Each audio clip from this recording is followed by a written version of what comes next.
Hello and welcome to Untwisted Threads. This is Fyberspates Cumulus, the 74% baby Suri Alpaca, 26% silk yarn, features 38 colors. The colorway that we chose is 922 Aubergine. This 25-gram skein with 150 meters or 164 yards works up as a heavy lace or 3-ply weight yarn. The suggested gauge on a 3 to 3.5 millimeter needles is 24 stitches and 30 rows per 4 inches or 10 centimeters. For our swatch, I'll be using a 3 millimeter needle size. Currently, this yarn is available for purchase online at a couple of shops in the United States and the UK.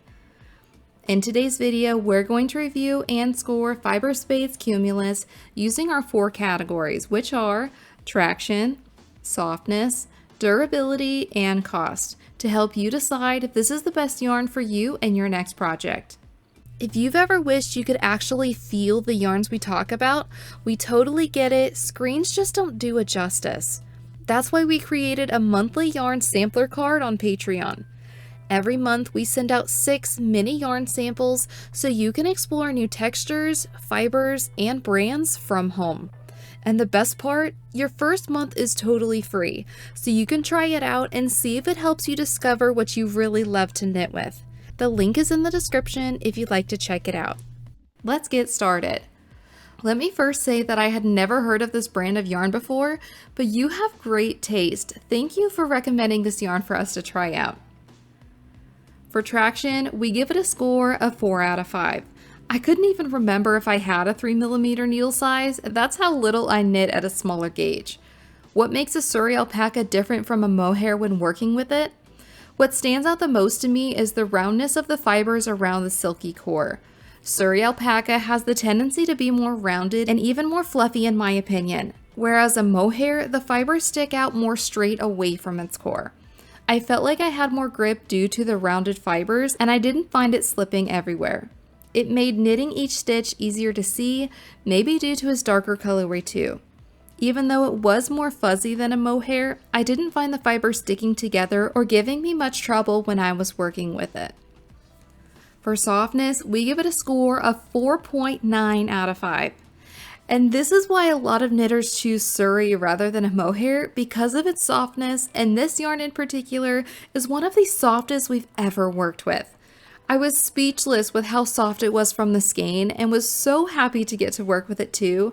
No irritation or dryness whatsoever, and definitely not plasticky or squeaky. It had a great amount of fluff that didn't fly all over the place when working with it, and it felt of a very high quality. For comparison, it is softer than Lana Grossa Setta Suri, and not quite as soft as the softest yarn we've ever worked with, Cardiff Cashmere Classic. I'd say it's pretty comparable to Issachar Silk Mohair.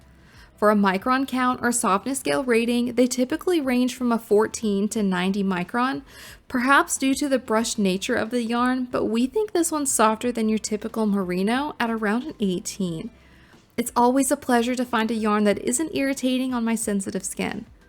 But if you're sensitive to yarns with a halo, or more specifically like a mohair, I absolutely recommend making a swatch with this one first and trying it out before you make an entire garment with it. For durability, we give it a score of 4 out of 5. Alpaca actually stands up better to everyday wear compared to wool. Similar to Peruvian Highland wool, because of the harsh environments of Peru and in the Andes, alpaca wool is much hardier than, say, a merino. This yarn also contains a small silk content for its core, which is also a very durable fiber. When it came to our stress test, we only noticed a small amount of pilling. For cost, we give it a score of 3.3 out of 5. For being a 25-gram skein, you can expect to pay $10 US per skein. That breaks down to about 6 cents per yard, meaning a size medium sweater quantity would cost approximately $80, not including the additional cost if you'd like to hold this double with another strand. Overall, we give Fyberspates Cumulus a score of 4 out of 5. Okay, so I may be planning a special project just so I can use this yarn. Wow, I was very impressed with the amount of fuzz, quality, and color selection. It may seem a little on the pricier side, but still cheaper than some mohairs that we've seen, and I think the price is worth it for how amazing it feels and was to work with. Have you used Fyberspates Cumulus yarn before? What yarn would you like for us to do a review on next? We would love to hear your thoughts and recommendations in the comments below. And if you enjoyed today's review, please give this video a like, subscribe to our channel, and we'll see you next time.